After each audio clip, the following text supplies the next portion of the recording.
नमस्कार, मी सोनाली शिंदे. साम टीव्हीच्या डिजिटल प्लॅटफॉर्मवर तुमचं मनापासून स्वागत आहे.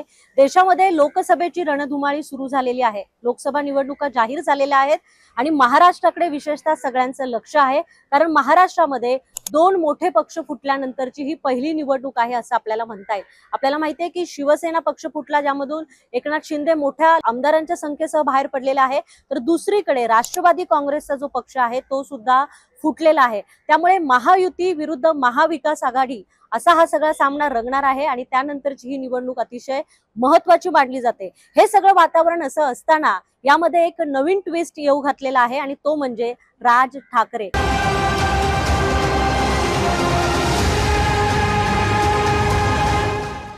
राज ठाकरे हे अमित शहा यांना दिल्लीमध्ये जाऊन भेटलेले आहेत.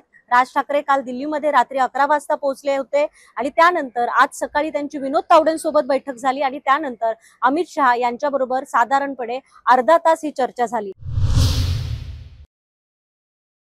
राज ठाकरे आणि अमित शहा भेटीमध्ये नेमकी दडलंय काय, किती जागा राज ठाकरे मागू शकतात, राज ठाकरे भाजप सोबत जाणार का, अशा या सगळ्या चर्चांना आतापर्यंत उधाण आलं होतं. मात्र आता ही जवळपास युती होईलच असं वातावरण आपल्याला पाहायला मिळतंय. 2 दिवसात या संदर्भातला निर्णय येईल असं सांगितलं जात आहे.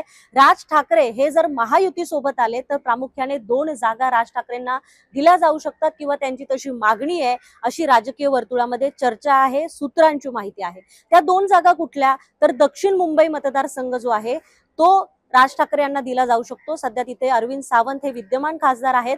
त्याचबरोबर राहुल नार्वेकर हा तिथला चर्चित चेहरा आहे भाजपचा. मात्र राहुल नार्वेकर यांना लोकांची तशी पसंती नाही असा सर्वे भाजपकडे असल्यामुळे कदाचित ही जागा राज ठाकरे यांना दिली जाण्याची दाट शक्यता आहे. राज ठाकरेंना ही जागा जर दिली तर बाळा नांदगावकर एक चांगला चेहरा तिकडे मनसेचा आहे. दुसरी गोष्ट, गेले अनेक वर्ष बाळा नांदगावकर तिथे कामाला लागलेले आहेत आणि त्यामुळे ही एक जागा आहे. आणि दुसरी जागा म्हणजे शिर्डीची जागा.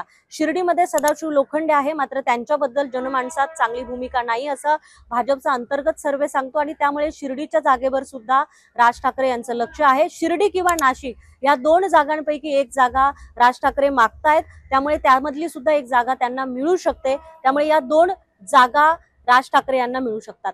राज ठाकरे हे महायुतीमध्ये येणं हे केवळ येत्या लोकसभा निवडणुकींपुरतं मर्यादित नाहीये.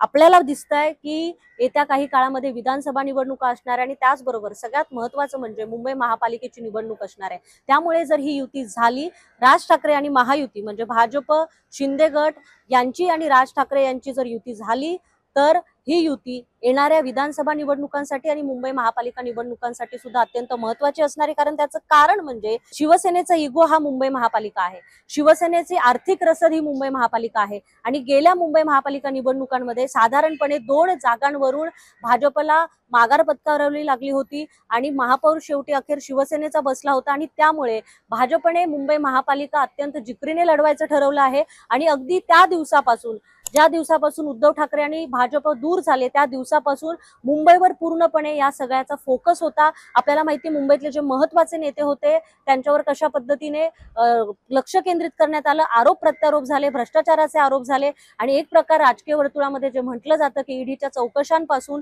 ते साम दाम दंडभेद या सगळ्या प्रकारचा वापर येणाऱ्या महापालिका निवडणुकीत, मुंबई महापालिका निवडणुकीमध्ये होऊ शकतो आणि त्या दृष्टीने सुद्धा राज ठाकरे यांचं महायुती सोबत येणं अत्यंत महत्त्वाचं आहे.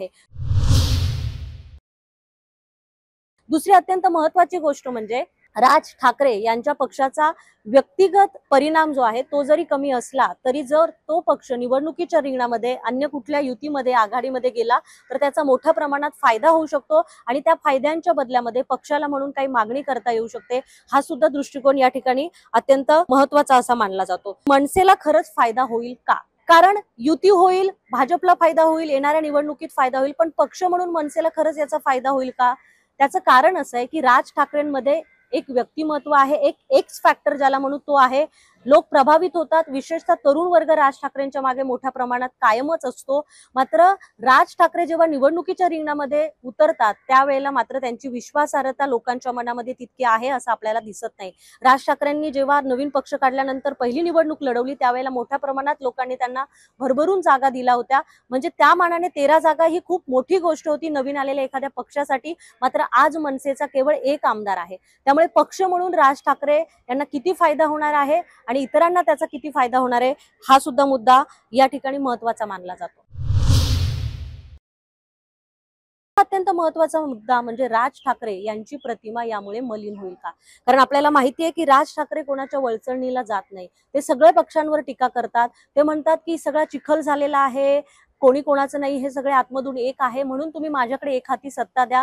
ते कधीही कोणाच्या वळचणीला गेलेले नाहीये, कोणाबरोबर त्यांनी आजपर्यंत युती केलेली नाहीये। त्यामुळे राज ठाकरे यांची प्रतिमा यामुळे मलिन होईल का असा सुद्धा प्रश्न या विश्लेषणामध्ये उपस्थित केला जातोय। 2019च्या निवडणुकांमध्ये आपल्याला माहिती आहे की राज ठाकरेंनी लाव रे तो व्हिडिओ म्हणत सभा घेतल्या होत्या। त्यांच्या सभा पूर्ण राज्यभर देशभर गाजल्या होत्या, कारण त्या वेळेला मोदी विरोधात भाजप विरोधात बोलणारा एक मोठा चेहरा म्हणून राज ठाकरेंकडे बघितलं जात होतं।